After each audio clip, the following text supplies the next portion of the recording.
Welcome to episode 698 of the Barcelona podcast, brought to you by the Blue Wire Podcast Network. I'm Dan Hilton, and I am joined for what has been now a tradition on the Barcelona podcast. I am joined by La Masia expert in Arsen or ArsenKveFCB because we are talking about all things La Masia today. So everything else has to be on the back burner. There are 54 names, and I'll say that again. There are 54 names on my list. So if you're wondering why the runtime is so long, well, that's the reason.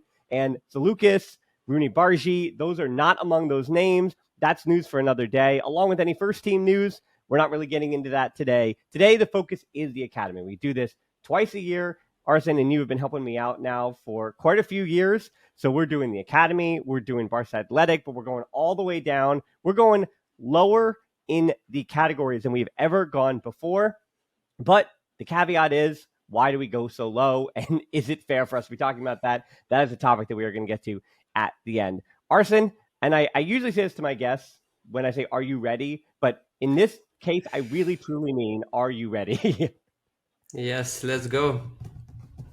Okay, so where we begin is I'm going to call them, and there's a different ways I think that Spanish journalists have kind of put these and categorized this group together, but I'm calling this the preseason 8.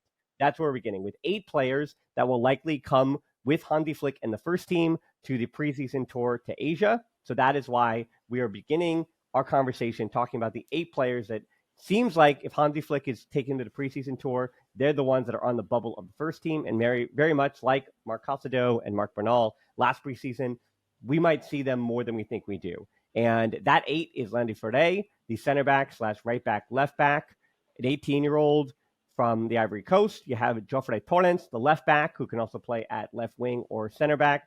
He doesn't really do that. He's a left back.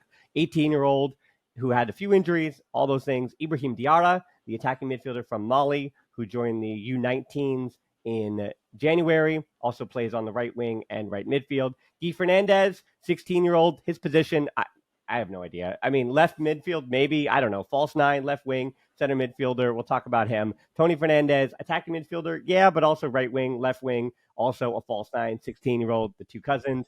Dro or Pedro Fernandez, 17-year-old, attacking midfielder, left midfielder, false 9, left winger again. Juan Hernandez, 17-year-old attacking midfielder / midfielder in the middle, false 9, left winger as well. And then Juan Frigili, finally, we can actually put him in a positional box, 18-year-old left winger and right winger. Now, of that 8, I think one of the things that we can mention is that there's a lot of positional versatility. Landy Ferde, Diarra, Guy Fernandez, Tony Fernandez, Dro, Juan Fernandez. Of that 6, I'm not sure what their best positions are, which I think is both a good thing and a bad thing, but I think what could make them useful for the first team and could surprise us in where they feature for the first team. Yeah, definitely. Like in La Masia, you adapt to those positions. You play in different positions. From defenders, midfielders also can play center backs or any other position. So it's like development strategy that Barcelona adapts, and it's also kind of good for players to see how they can adapt their playing style to different positions, and coaches can experiment with that. And as well, Hansi Flick will be able to see them much closer, experiment with them in training, and then decide whether to call them up to the entire preseason. I think that is the plan at first, just to see them in training with the first team, and then if some of them impress, they will most likely travel. So let's kind of break them down real quick, one by one, starting with Landy Ferde. Again, as I said, 18-year-old.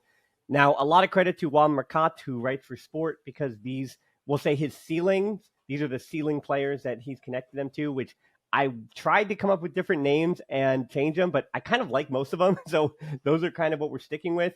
And starting with Ferde, I feel like I'm much higher on him than almost everyone else I hear.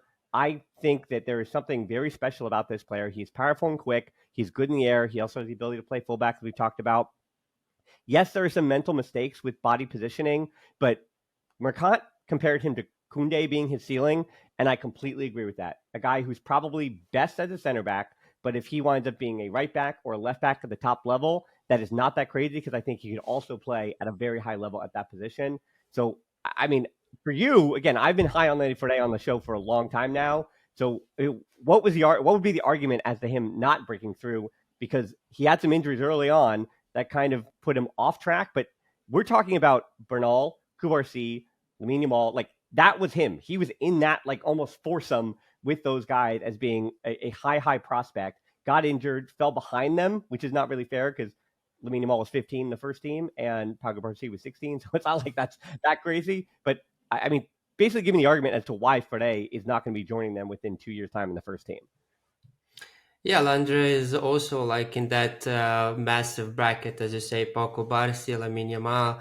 And he also was seen as a massive defensive talent in the academy. And at 14, he also was playing with under 16. So it's a massive jump, especially for a defender. And at the time, he was injured. So he stayed another year with under 16. And it kind of, for those La Masia people who watched them, like kind of got pessimistic about him. Oh, he's injured again, and then he picked another injury, so it kept repeating. But now, I think for like a year and a half, he's been uh, great, going back to his like that promising talent and getting back to being defensively good. He's also two-footed, so he can play with his right foot, left foot, whatever, so he can pinpoint those passes from whatever foot he wants.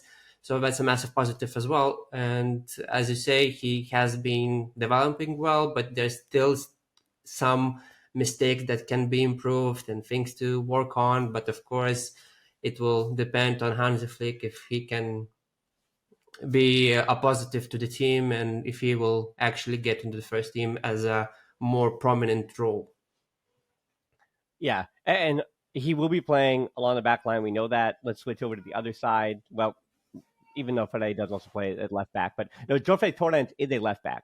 Now, the ceiling as an 18-year-old is weird because it's a player that's not fully developed in Balde, but the pros for him, and I think he's a little bit different from Balde. So this is kind of where I differ a little bit because it's between Gerard Martin and Balde. I think Joffrey Torrent is kind of in the middle of that. Not defensively. His defensive positioning, if anything, of the trio is what he actually needs to work on. And he's also had a bunch of injuries. But again, he's still 18 years old. But what I do like about him is he's a little different than Balde in that I think his ability to dribble on the touchline is pretty good. Like he's best when helping with ball to feet, building up from stepping inside, not necessarily driving forward with the ball. I think he's best with his technical abilities, kind of moving the ball and shuffling along. Yes, he's very quick, but I like him on the ball a little bit more than I like Balde on the ball. Balde's movement, I think, is what makes him so dangerous. And when I say movement, I mean taking the ball and running very vertically with it. And I think Joffrey Torrent has the ability to be a bit more of a patient player than Balde with the ball at his feet, with the technical ability. But that's what I see. So again, Torrent, I think the question for him then is he in this preseason tour because he could potentially overtake Gerard Martin as the backup left back? I think that's what people are wanting to know. Yeah, with Joffrey, it's a very exciting story because whenever he got promoted, he signed that professional contract at 16, and he was a very unknown player at the time.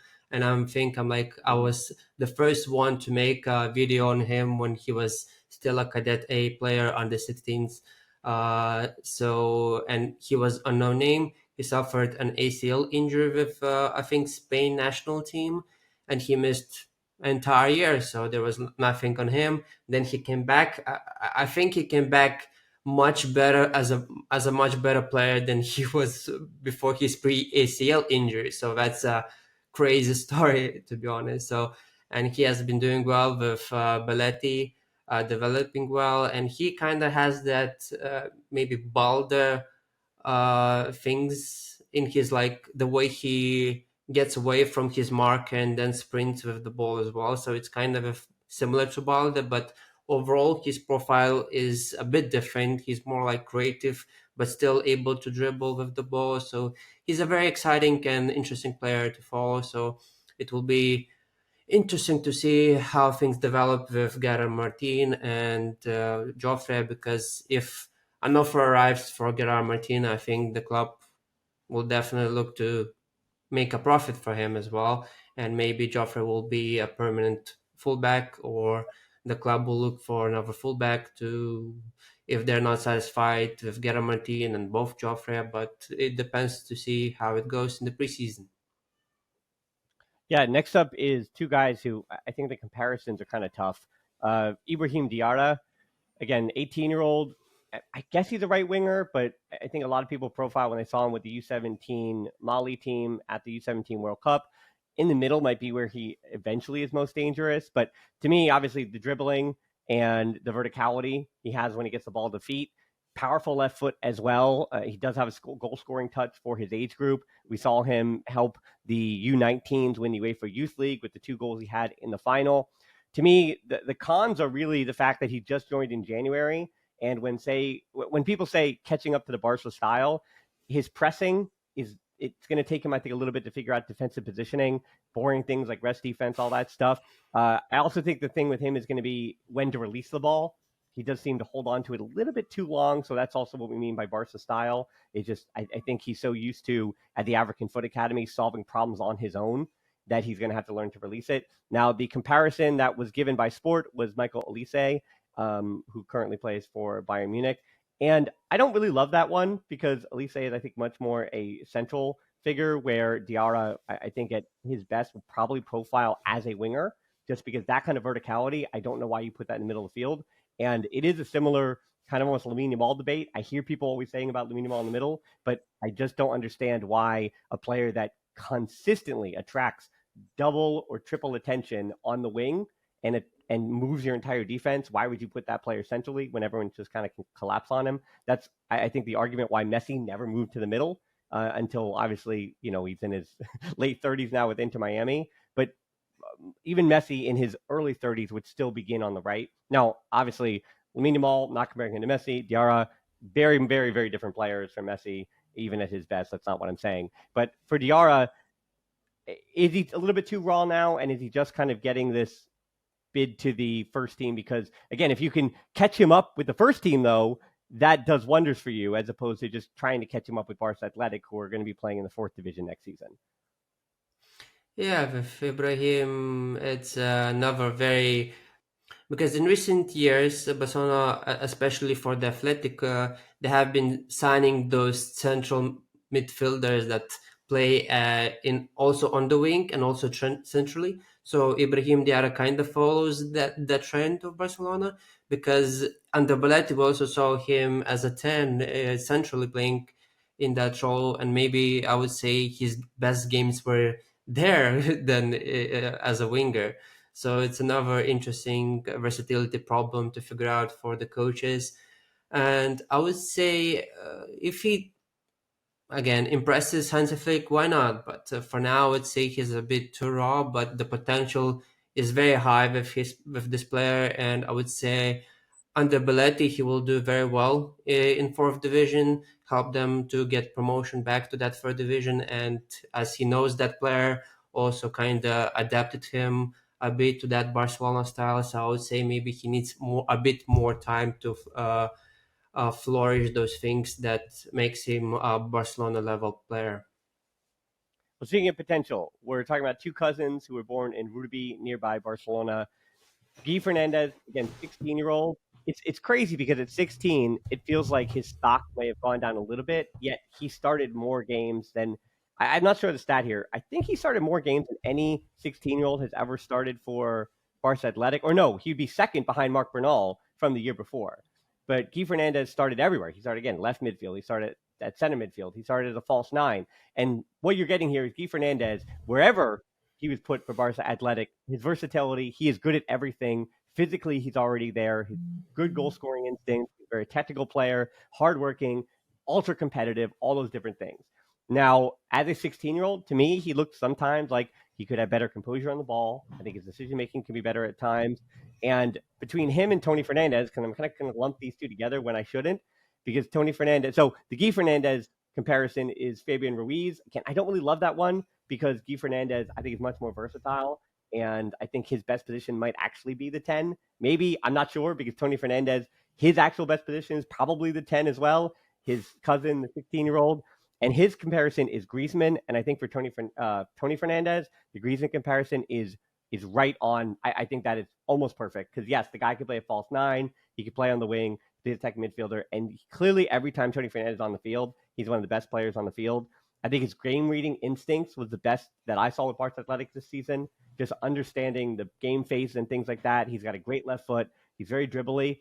Now, the issues for Tony Fernandez is that as a 16-year-old, his positioning on the wing, I think he tends to receive it a bit too early or want the ball to feet instead of creating space for others. I think sometimes it is kind of that 16-year-old, like, give me the ball and let me have some fun, more than it is like, let me, use my runs off the ball to create space and do these things for other people. I think a lot of the highlights you see of Tony Fernandez are him doing the thing. Now, he also knows how to provide a really good assist because I said his game reading is very, very good as well. And my issue with Tony Fernandez and Guy Fernandez is kind of the same thing. Is that these two are in the first team next season, if not for the fact that there's a ton of attacking players that Barcelona are still signing that are going to be blocking their progress. Because outside of literally other human players in the way, these two are first team players. And this is kind of where we begin that conversation, Arsen, about is there enough space for everyone? Generational talents are only generational if there's room in the first team for them.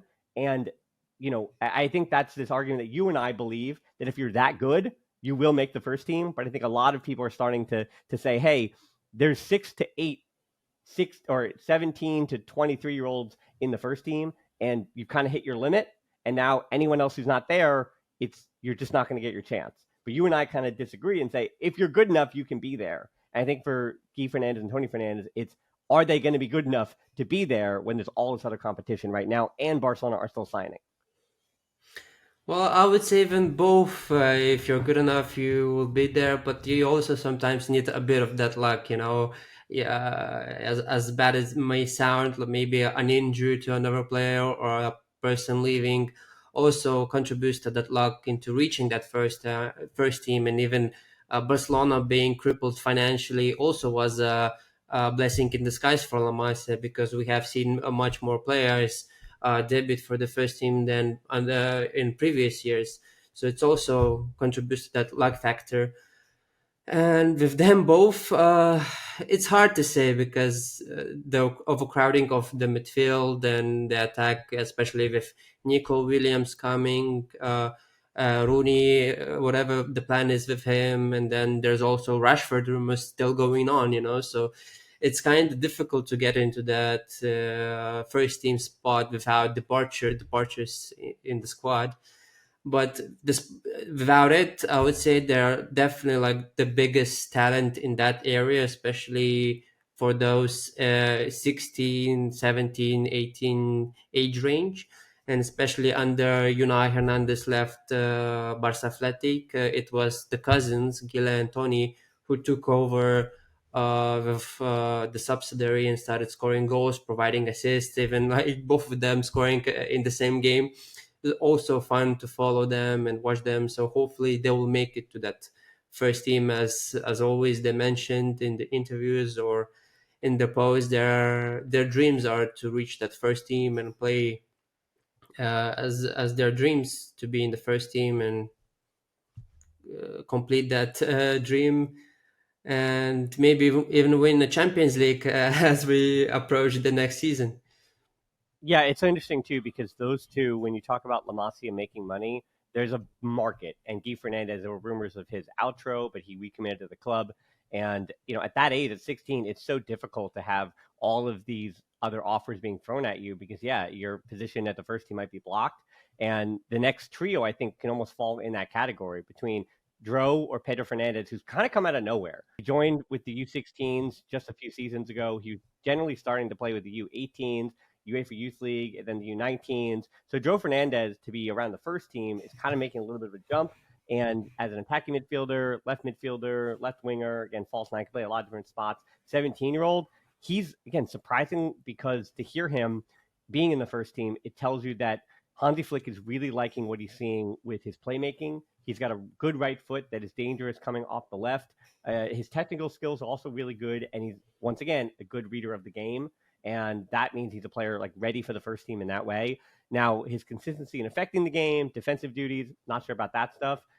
So between he and then Juan Hernandez, I should say, 17-year-old, who very much, I think, looks almost exactly like Fermin Lopez, and that was the sport comparison, and I think that's very true. There's some goal scoring instincts there. Juan Hernandez has been both good as a starter or as a impact substitute, both with Spain and with the youth teams.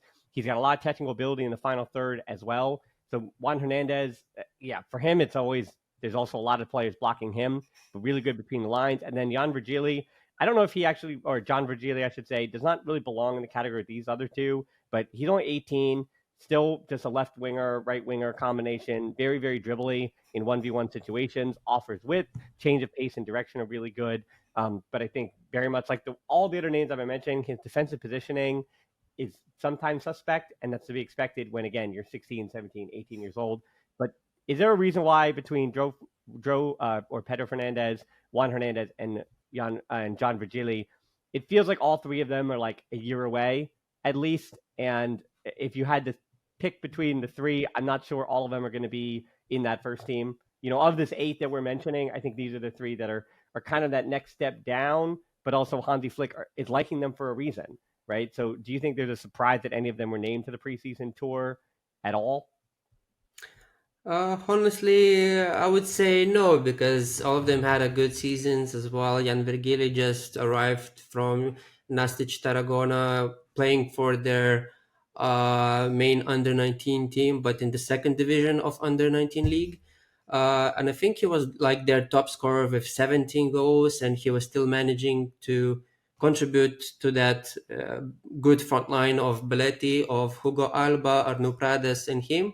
I think he like contributed like for 16 around 16 goal and assists combined for under 19. On also he contributed for Barça Atlétic this season quite well. So with him, it's a interesting story because he's a completely different profile to all those previously mentioned, as he's more as a wide threat compared to others. With João Fernandes, I absolutely love his ball manipulation. The way he just controls that ball is, I would say, one of the best, if not the best, in the academy. Just fascinating to watch, especially for La Masia teams or even Spanish youth national teams. And for me, I actually was pleasantly surprised that João Fernandes was included in the training sessions at the end of the season, and now he's also getting called up. So I'm very happy to see that. And I think there's might be thing that is thanks to Arno Blanco, his assistant, who was previously a coach at the La Masia. So I think he is the one who contributes the most to those call-ups and decisions making to Hansi Flick, or advise them regarding La Masia, as he knows everything what's going on around the academy. Yeah, so I think we're all looking forward to the preseason tour. Again, that's the 8th that will likely go. There might be another surprise late on. And the next kind of names to ask about are some of the ones that could also be named to the preseason tour. We expect Yeo Kochin and Aaron Yakashvili, the two 19-year-old goalkeepers. Both are going to be sticking around. It looks like Kochin will be the starter for Barça Athletic because Osterlaga will likely be getting a loan. And then Yakashvili, who was the U19 goalkeeper last year, will likely be the backup for Kochin, or they could split time with Barça Athletic. Barça Athletic also usually has a lot of different goalkeepers because one of them is always as the third goalkeeper with the first team. That is generally the case. Right now, obviously, the first team has 4 goalkeepers, and I cannot imagine that is going to stay that way. So things I think will likely change there. And then the other 4 names I think I would mention that I would be surprised not to see on the first team bench at some point based on need is Danny Rodriguez, who he's not going on the preseason tour because of the shoulder injury he sustained while with the first team, unfortunately, in the Copa del Rey. But he's a 19-year-old left winger, which, again, if Nico Williams does come, that immediately blocks his opportunities with the first team. Kim Junet is such an interesting one because he just had a hat trick, like literally this week with the U19s, Spain in Euros. He's probably the best player right now for Spain, even though he's not starting every game. But the 18-year-old plays as a center midfielder, plays as a left winger. It is interesting, though, as an 18-year-old, that it seems like he's not being favored over the players who play the exact same position, which, again, is Guy Fernandez, which is Juan Hernandez, which is Dro. So there are other players playing at his same position. And, again, it's really tough for Guy Junet. If I had to guess a player that is sold next season from the academy, like Mark Yu for like €5 million, Kim Jong-un, I think, would be a very good bet there because, again, he just has his position blocked, yet he's really, really, really talented. Iman Cospo might be a similar situation. An 18-year-old who plays the U19s will likely kind of be the guy for Barça Athletic. I think as a center back next season. And then Oscar Gustavo is the last time I want to throw at you. Really interesting because he's a 17-year-old center forward with the U19s. You've noticed that I haven't mentioned real center forwards. Like Barcelona do not have many at the highest level in their academy, but he unfortunately missed all of the second half of last season with a hamstring injury. 17 years old still, though. We'll see how he comes back. But if he comes back healthy, he is still the top center forward prospect in the academy to me. Now, of those names, again, those are the ones I expect to potentially be in training with the first team at some time next season because they already were this past season, as well as making the bench. So I wouldn't be surprised to see any of those names. Of that group there, you don't have to go through each individual one and say if we expect to see them or not. But of the names I gave you, who would you, other than Danny Rodriguez, be most surprised to see on the first team bench? Surprised, depends on in what way, in a positive, surprising way, or just that I'm not expecting them at all, as there are some things going on behind the scenes. Because, for example, with Aaron Yakoshvili, it was rumored and talked about that the plan is for him to leave on loan, as a goalkeeper Eldar, who was signed last season for Barça Athletic and then on a free transfer and then left on loan, is planning to return. So it will be interesting to see what is the plan, because the plan with Aaron, especially with his agency Zahavi, was for him to go leave on loan and actually get playing time and then return. But of course, it depends on departures of the first team or Barça Athletic and so on. Then with Kim Jong-un, there's also an interesting story that there's also clubs looming for him, as there's stories, especially with Manchester City, Girona, offering him good projects with the first team in a few years' time, even next year, and so on. So it will be a difficult summer, I would say, especially with La Masia coordinator Tony Hernandez leaving the club to go to USA. But honestly, I was not a big fan of him, as I heard very negative things about him from environments. But I would say if Cream stays, I would say he will be up there in the first team case. If that happens, he will be my bet. Yeah, I just think you watch him and his talent is pure. Like his technical ability, he's one of the very best in the academy with the ball at his feet, and he makes things happen. He's a game changer. He's a game breaker, and I think you do that at the first team level as well. The other names that I just want to bring up from the Barca Athletic U19 categories: Andres Cuenca, 18-year-old center back; Alexis Almedo, the 19-year-old center back, right back; Xavi Aspar, the 18-year-old right back defensive midfielder; David Adoro, the 19-year-old left back; Pedro Rodriguez, 17-year-old center midfielder; and Tommy Marquez, the 18-year-old defensive midfielder. Those are the other names that I kind of just want to put out into the world for everybody. And of that list, which one jumps out to you to say that, hey, you need to know this name for next season if you're looking around the periphery of the first team? Well, I would say I will go with the player that I called a few years ago underrated, and that is Javi Espart. Defensive midfielder, interior, can also play as right back, which the position where he primarily played this season, especially. I would say he would be my bet as an interesting player and profile to follow next season. So that will be my pick. Yeah, I think if I was going to pick, I might actually go Almedo, just because if Barcelona's first team do sell a few center backs, Almedo is kind of, I think he's very solid. And I've heard comparisons to Oscar Mingueza, and I think it's exactly right. Like he's a center back who can also play at right back. And I think that's kind of his ceiling as well. Like if Almedo at 19 winds up having a Mingueza-like career, that's, I think, it's a success for him. David Aduro's kind of he's in the limbo space because he's 19, also came from Africa in between the season, and still can. Are Barca going to give him the time to catch up? Is his agent and management going to give him the time to catch up? Can he catch up? Like, those are all questions about Ardora, I think, that are completely fair. And then in the case of Marquez and Rodriguez, it's like, again, there's so much competition for those positions. It's really tough. And then for Cuenca, can defensively he catch up to his attacking prowess? Because attacking with the ball, technical skills, all those things are really, really good. And we even saw with the U19s has that own goal. So just like there are a few defensive things that happen every now and again. And unfortunately for young center backs and right backs and left backs, all of your defensive mistakes kind of get extrapolated because that's what people see. They're like, oh, you were at fault for this goal, and it sounds like you can't make it because of da da da da da.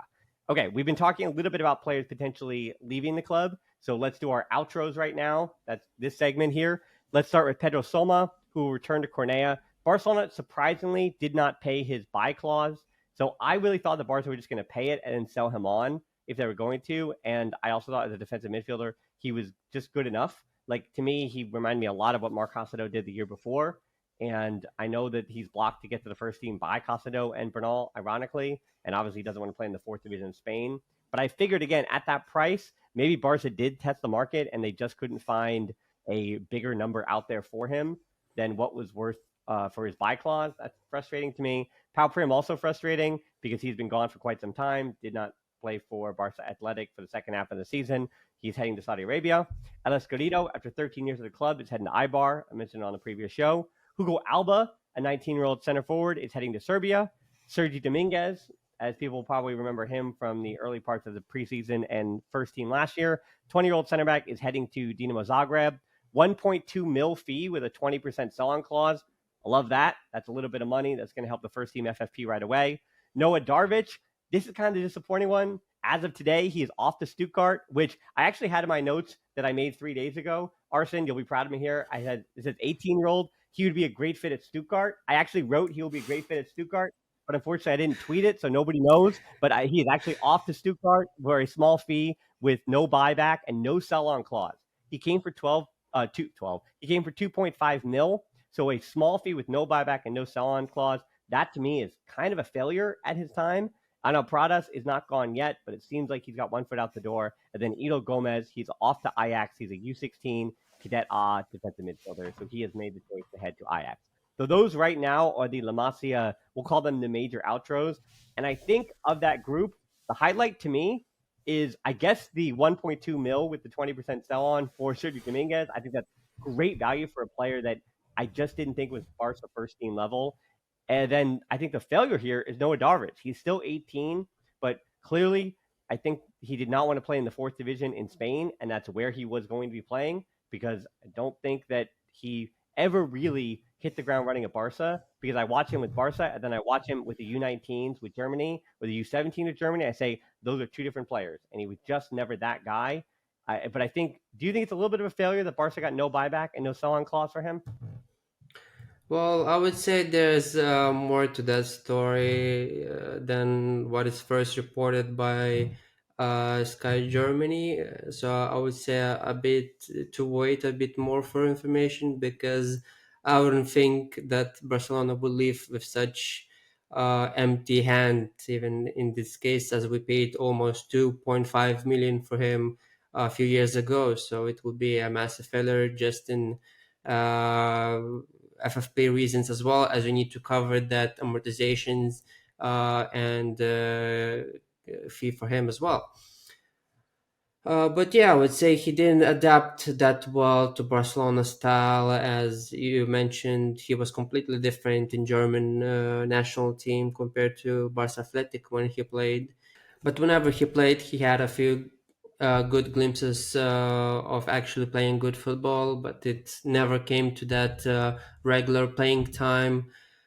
Mhm. And also other outings also, I would say Senga Dominguez, we could have got even more, for example, because 1.2 million for a player that actually played in a liga, even though only a few games, and for only 20% is, I would say, even quite low. But I would say there's much more to that, because we're interested in Dinamo Zagreb player Cardoso Varela. So maybe there's something in that behind the scenes going on. Maybe that is a way to maybe get a better deal for Cardoso. So we will see how it goes, because in my opinion, 1.2 million for 80% is kind of low. And I was also very surprised with Pedro Salma not getting triggered that 100,000 for 80% of his rights, even though like loaning him out, as you said, was also a good option, and then maybe selling him on for profit. Even though I was here to tease his signing last year on your podcast as well, so it's like kind of close to my heart, as I know about him quite a long time. He was following me for a long time on Instagram, so it was. I was very surprised about this ending to his Barça Athletic career. Let's say that. Yeah, I've been following for a few years now too because he's a U.S. he's a youth international for the U.S. So I've been keeping an eye on him as well. All right, let's go for U18. So we're not talking about the first team now. We're really just in the academy for the next. I don't know. Again, a lot of them are 16, 17, so they might not. This is the year for these guys where they can make that jump. So between Baba Karuma, that is the younger brother of Iras Moriba, 16-year-old center back with the U18s, also could play defensive midfield. Shane Kluivert, that is obviously the son of Patrick Kluivert, 17-year-old left wing with the U18s. Sama Namoko, the 17-year-old right winger. Adrian Guerrero, he is the false nine, also 17.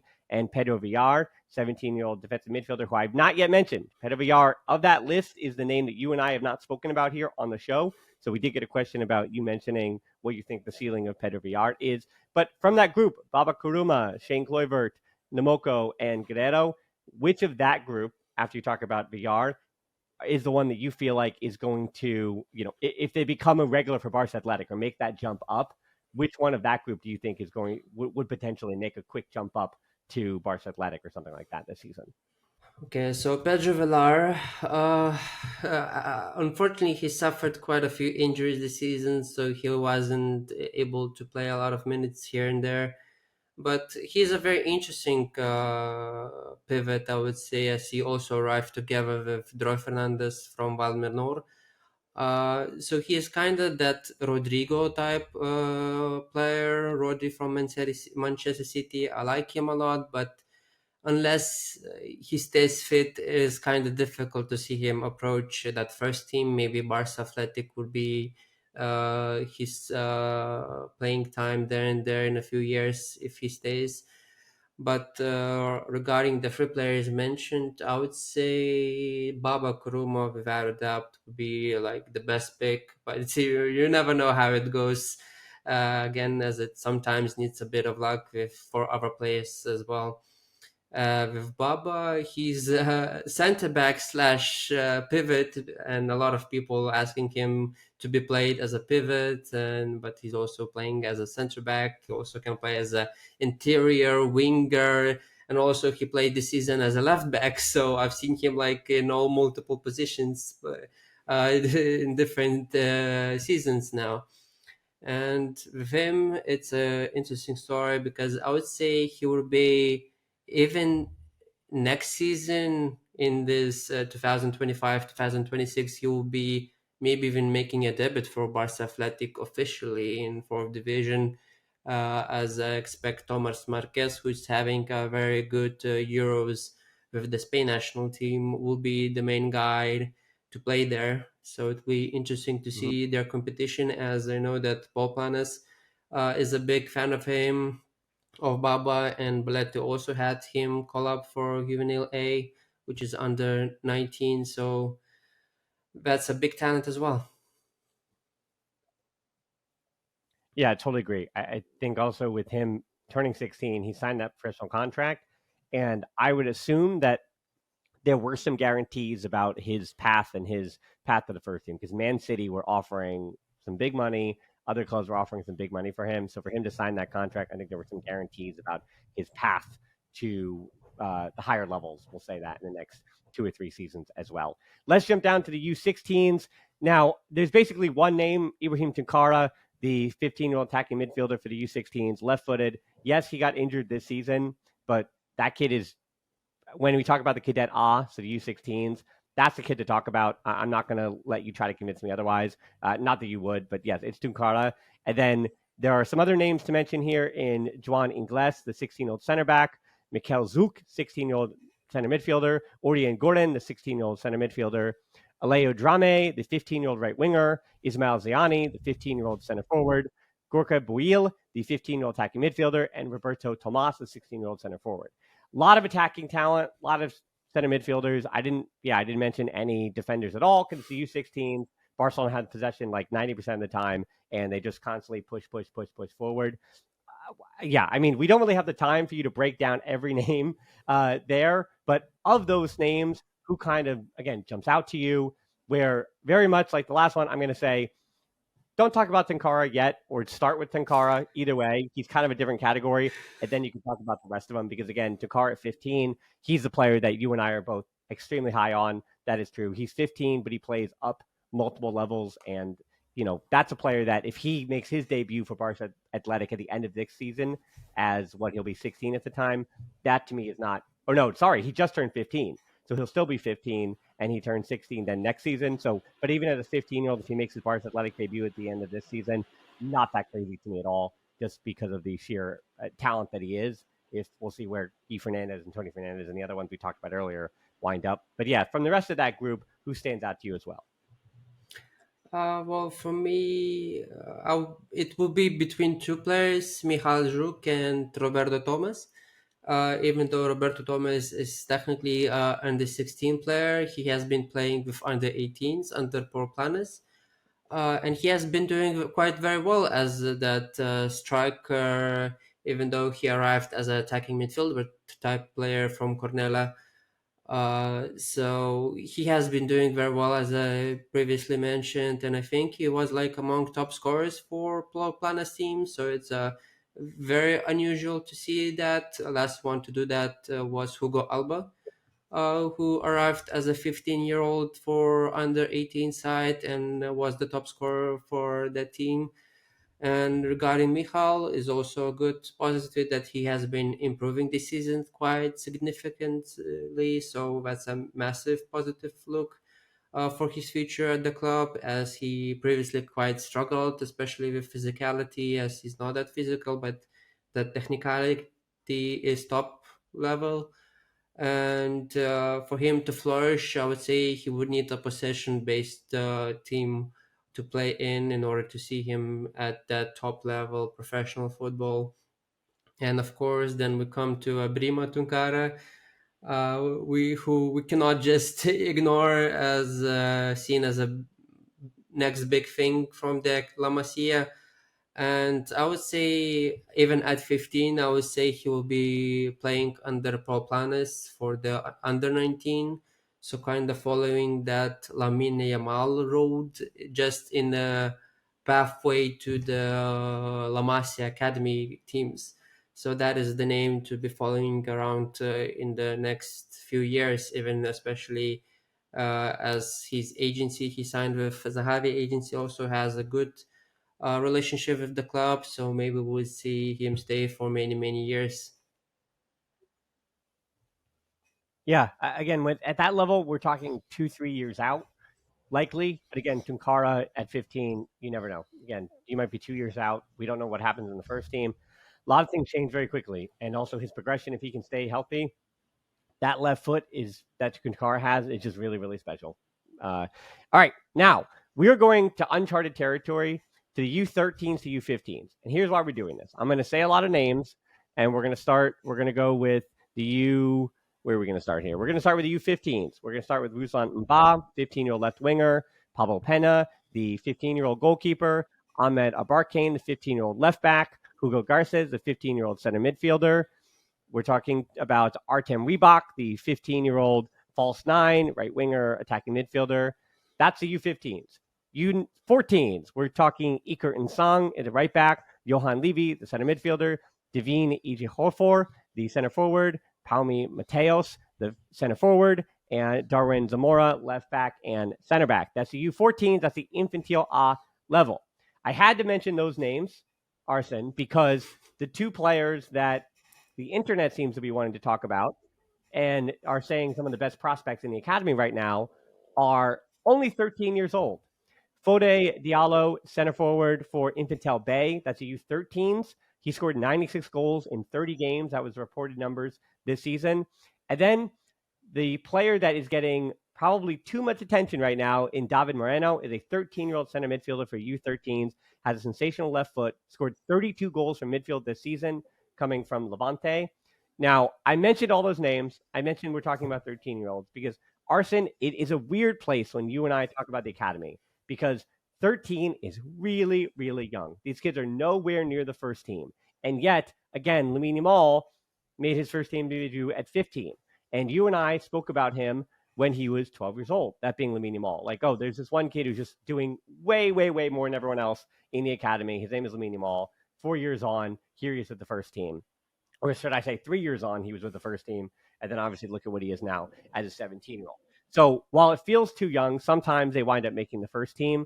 But I think Arsenal is so difficult, right? So please break down for me the thought process of how we cover or even the way we speak about players that young who are that good at that level, but they're just really young and they're doing incredible things and all those numbers and things at that kind of young age.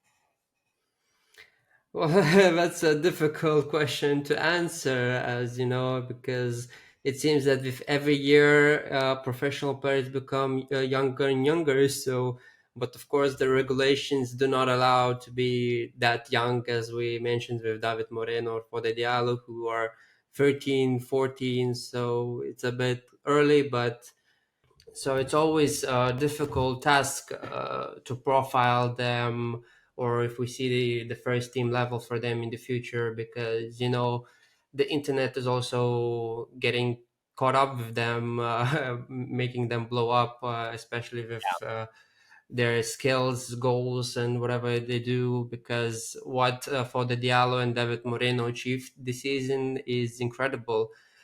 Playing for Infantil B, scoring like 32 goals, providing multiple assists, and then making that jump to Infantil A for a few games, and also scoring 2 goals and providing an assist. It's incredible what they have done this season. So there are just two names to follow in the future, 2, 3, 4, 5 years.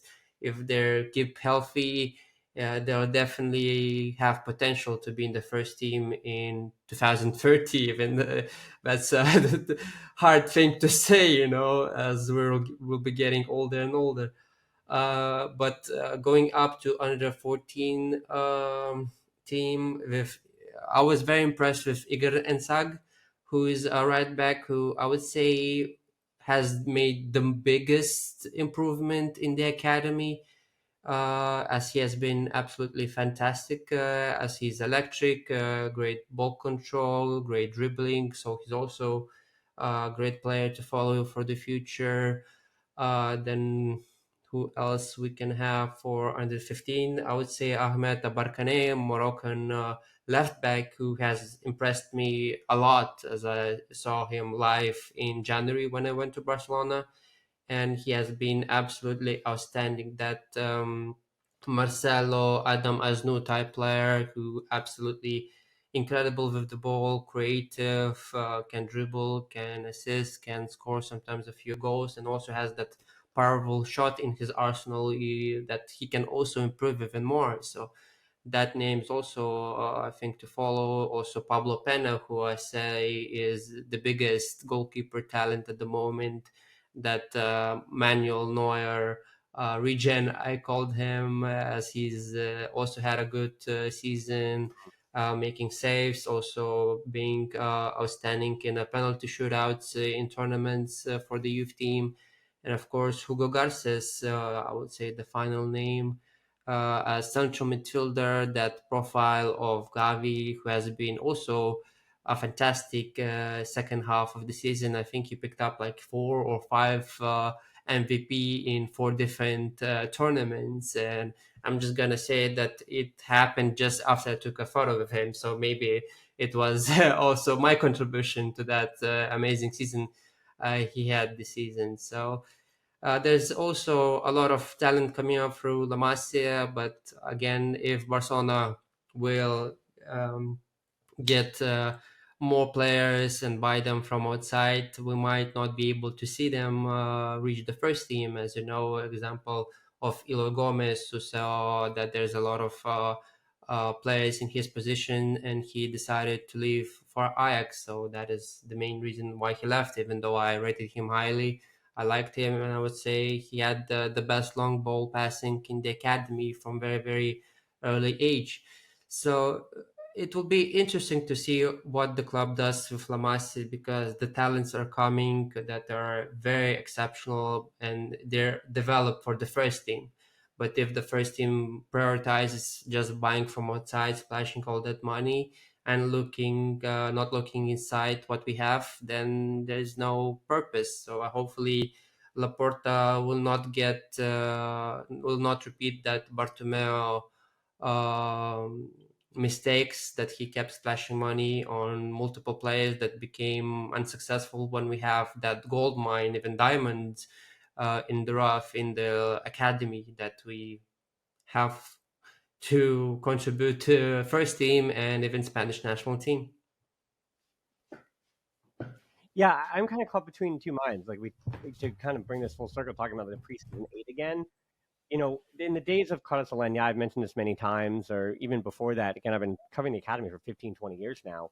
And there have been times where generationally, even when the club needed them, the academy wasn't prepared to. Because even Ricky Puig made some first team appearances, was around the first team, but I don't know if he was ever going to be that star contributor. We look at him, and him as a superstar in the MLS is kind of his level. And so when I saw Sergi Dominguez last season, it's the reason I didn't mention too much about him on the podcast or go too deep, because I didn't think his level was Barcelona's first team, which is totally fine. That's totally fine. And where I'm stuck now is that of all this time covering the academy, there is a generation right now that has come up through, again, Gabi, Lamine Yamal, Bernal, Casado, Balde, potentially Gerard Martin, Hector Fort. Like the other guys we're mentioning are kind of blocked by the ones that are already. Again, Hector Fort is just getting better, and he's with the first team. He is still 18 years old. He beat out Landy Forte and Jofre Torrens and the other ones who are the same age and can play the same positions and all those different things.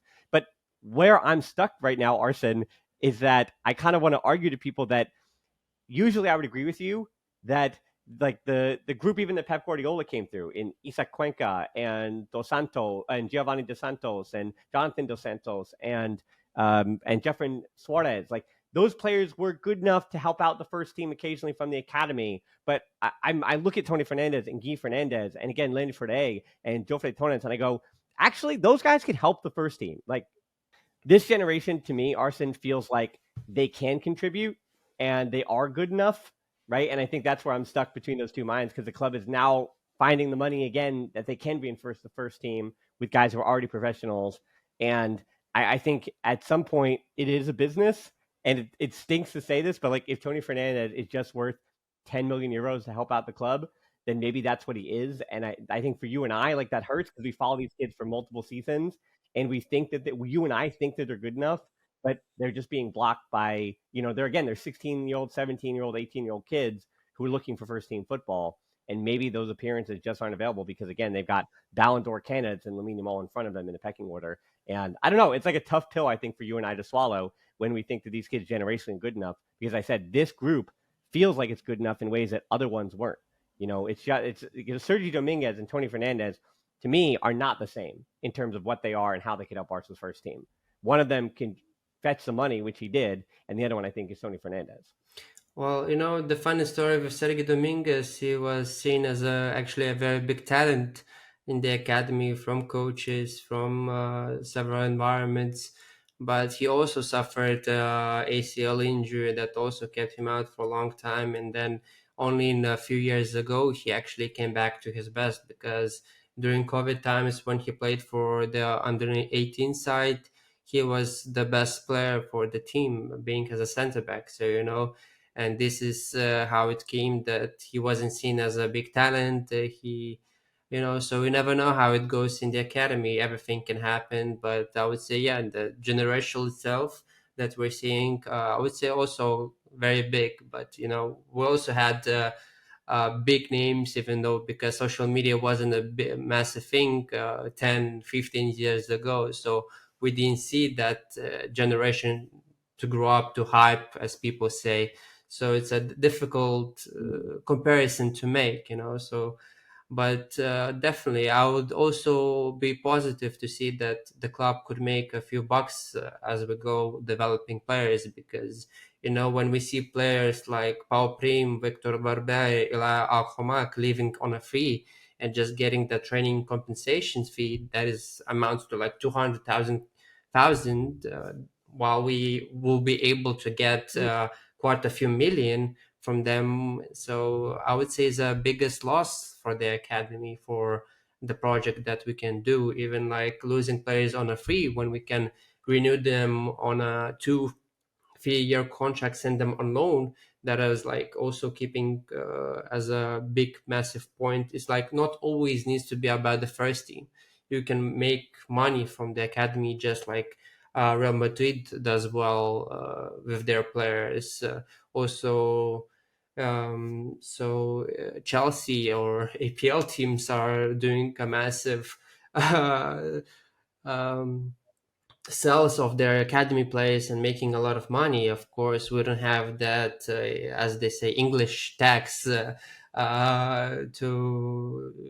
ask for 20, 30,000, 30 million, but you still can make that 2 5 million for 50% of a person's rights. And if he does well, he can come back for cheaper, and then or just sell them even more for profit. So that is like the biggest negative point about Barcelona's management of such things, and I also will be happy to see them make a contribution to that, make a new system that actually helps financially the team as well. Of course, when we have that FFP struggling, even though it's getting better and better, but also took like what 4 5 years to resolve this. So I'll be up for it if we can make, So it's I'm to that side of things as well. Well, Arsen, we almost did it in under an hour. We were really, really close. So I think that'll do it for this one. Again, 54 names, and we could have mentioned many, many more. Barcelona has the best academy in the world. La Masia is what it is for a reason. It's got rarefied air when we talk about it. And also when we talk about the people who cover it, rarefied air for you, you're certainly on the Mount Rushmore of, as long as, again, 15, 20 years, the people who've been covering academy. You do it day in and day out tirelessly. So where can people find the best of your work? Some on platforms like X, which my handle is ArsenKveFCB. Also on Instagram, ArsenKveFCB, and of course my YouTube channel, ArsenKveFCB, where I make player introductions or full season shows, and where you can find most likely all the players in the academy that play 11-side football. Yeah, again, it's tireless work. You do it day in and day out, and you're also plugged in and get some news earlier than the most. So again, great job to you, Arsen. And yeah, for everybody else, this is the off season, but I know people always look forward to this one. And now we're kind of put a focus to the first team again. So if you're not subscribed, again, subscribe on YouTube where you can find. I also do these little La Masia profiles as well, little YouTube shorts. So that's on the YouTube channel. So subscribe to YouTube so you don't miss any of those, as well as following along the podcast apps or following along Twitter, social media. Again, he's in all those places as well. We got some homework to do. It's the off season, summertime. It's the perfect time to do some of your homework. And until next time, as always, force the Barça.